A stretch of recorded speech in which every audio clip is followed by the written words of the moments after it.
Leitura da profecia de Ezequiel. No dia 5 do mês, esse era o 5º ano do exílio do rei Joaquim. A palavra do Senhor foi dirigida a Ezequiel, filho do sacerdote Buzi, na terra dos caldeus, junto ao rio Cobar. Foi ali que a mão do Senhor esteve sobre ele. Eu vi que um vento impetuoso vinha do norte, uma grande nuvem envolta em claridade e relâmpagos. No meio brilhava algo como se fosse ouro incandescente. No centro aparecia a figura de 4 seres vivos. Este era o seu aspecto. Cada um tinha a figura de homem. E eu ouvi o rumor de suas asas. Era como um estrondo de muitas águas, como a voz do poderoso. Quando se moviam, o seu ruído era como o barulho de um acampamento. Quando paravam, eles deixavam pender as asas.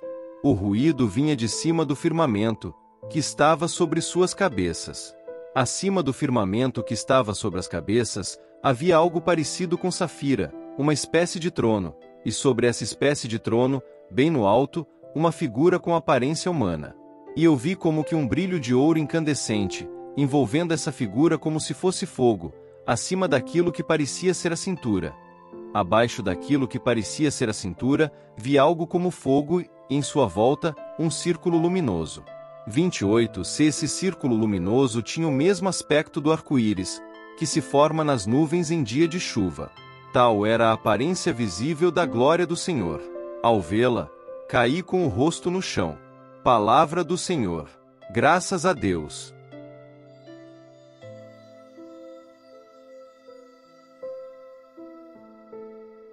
Proclamação do Evangelho de Jesus Cristo segundo São Mateus. Glória a vós, Senhor.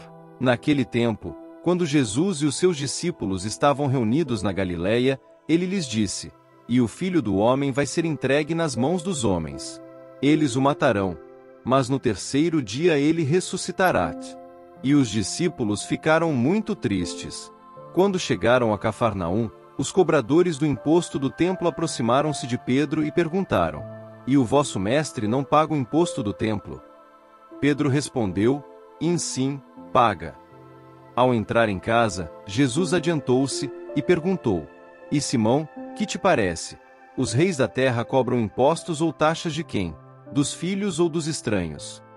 Pedro respondeu: Dos estranhos. Então Jesus disse: E logo os filhos são livres. Mas, para não escandalizar essa gente, vai ao mar, lança o anzol, e abre a boca do primeiro peixe que tu pescares. Ali tu encontrarás uma moeda. Pega então a moeda e vai entregá-la a eles, por mim e por ti. Palavra da salvação. Glória a vós, Senhor.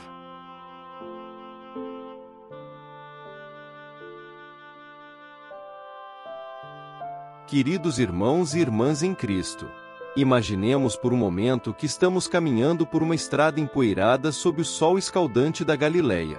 O ar está pesado, não apenas com o calor, mas com a tensão palpável entre Jesus e seus discípulos. As palavras de nosso Senhor ecoam em nossos ouvidos: E o Filho do Homem vai ser entregue às mãos dos homens. Eles o matarão, mas no terceiro dia ele ressuscitará. Podemos sentir o peso dessas palavras, a confusão e a tristeza que elas trazem aos corações dos discípulos. Como reagiríamos se estivéssemos lá, ouvindo essa profecia sombria dos lábios de nosso amado Mestre? Esta cena do Evangelho de Mateus nos coloca diante de um dos maiores paradoxos da fé cristã: a glória de Deus manifestada através do sofrimento e da humilhação. Jesus, o Filho de Deus, voluntariamente se submete à crueldade humana para cumprir o plano divino de salvação. Que mistério profundo! Mas antes de mergulharmos mais fundo neste paradoxo, voltemos nossa atenção para a extraordinária visão do profeta Ezequiel que ouvimos na primeira leitura. Ezequiel nos apresenta uma imagem de Deus tão majestosa, tão transcendente, que mal podemos compreendê-la. Ele fala de criaturas misteriosas, de rodas dentro de rodas, de um firmamento que brilha como cristal. E acima de tudo isso, um trono de safira e uma figura e com o aspecto de um homem. Que contraste impressionante! De um lado, temos a glória indescritível de Deus revelada a Ezequiel. Do outro, temos Jesus, o Verbo encarnado, caminhando na poeira da Galileia, falando sobre sua iminente morte. Como conciliamos essas duas imagens? A resposta, meus queridos irmãos e irmãs, está no coração do mistério da encarnação. O Deus Todo-Poderoso, cuja glória faz Ezequiel cair com o rosto em terra, escolhe se revelar a nós da maneira mais inesperada, através da vulnerabilidade de um ser humano. Jesus, plenamente divino e plenamente humano, nos mostra o rosto de Deus não apenas em momentos de glória, mas também, e talvez especialmente, em momentos de fraqueza e sofrimento. Reflitamos por um momento sobre nossas próprias vidas. Quantas vezes buscamos Deus apenas nos momentos de alegria e triunfo?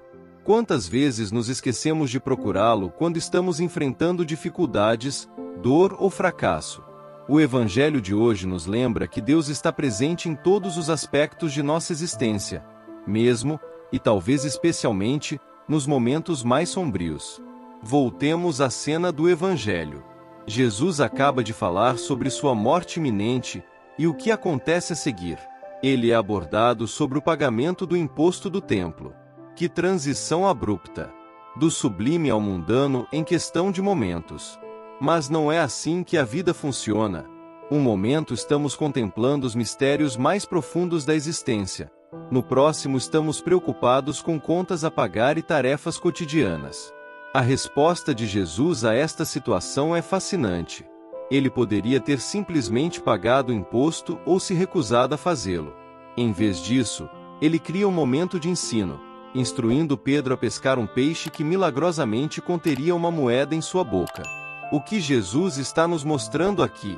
Primeiro, ele demonstra seu poder divino sobre a criação. O mesmo Deus cuja glória Ezequiel mal podia descrever está agora orquestrando os movimentos de um peixe no mar da Galileia.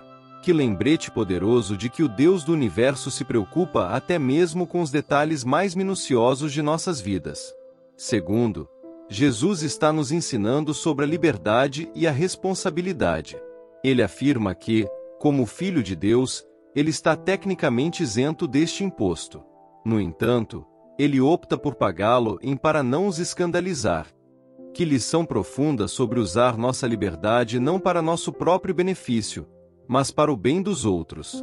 Finalmente, ao instruir Pedro a pagar o imposto tanto por si mesmo quanto por Jesus, nosso Senhor está sutilmente apontando para a união entre ele e seus seguidores. Nós, como Pedro, somos chamados a participar da missão de Cristo, a compartilhar tanto de sua glória quanto de seu sofrimento. Queridos irmãos e irmãs, que lições podemos tirar destas leituras para nossas vidas hoje?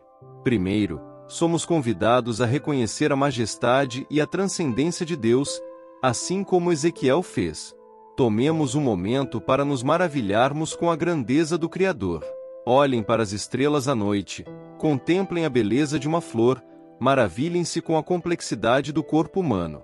Em toda a criação, vemos reflexos da glória de Deus. Ao mesmo tempo, somos chamados a reconhecer Deus nos lugares mais inesperados, no rosto do pobre, no abraço de um amigo, na quietude de nossos corações. O Deus cuja glória fez Ezequiel cair com o rosto em terra é o mesmo Deus que caminha conosco em nossas lutas diárias. Em segundo lugar, somos desafiados a abraçar tanto a glória quanto o sofrimento em nossas vidas espirituais. Como Jesus, que falou de sua morte iminente e ainda assim continuou seu ministério, somos chamados a encarar as realidades difíceis de nossas vidas sem perder a esperança ou a fé. Lembrem-se, após falar de sua morte, Jesus também falou de sua ressurreição. A cruz sempre aponta para a vida nova. Terceiro, somos convidados a usar nossa liberdade de maneira responsável, como Jesus fez ao pagar o imposto. Em um mundo que muitas vezes equaciona a liberdade com egoísmo, somos chamados a mostrar um caminho diferente, o caminho do amor sacrificial e do serviço aos outros. Finalmente, somos lembrados de que Deus se preocupa com todos os aspectos de nossas vidas, dos mais sublimes aos mais mundanos. Não há área de nossas vidas que seja insignificante demais para trazer diante de Deus em oração.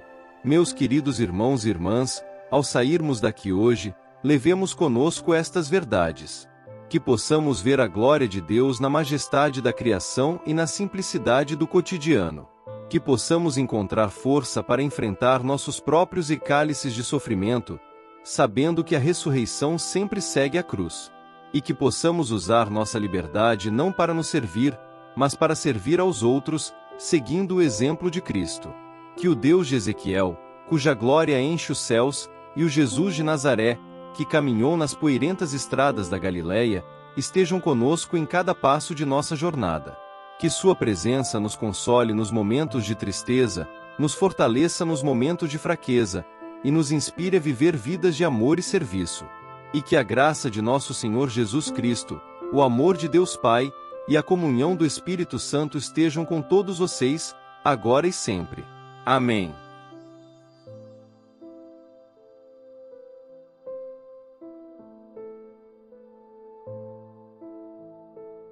São Miguel Arcanjo, defendei-nos no combate. Sede o nosso refúgio contra as maldades e ciladas do demônio.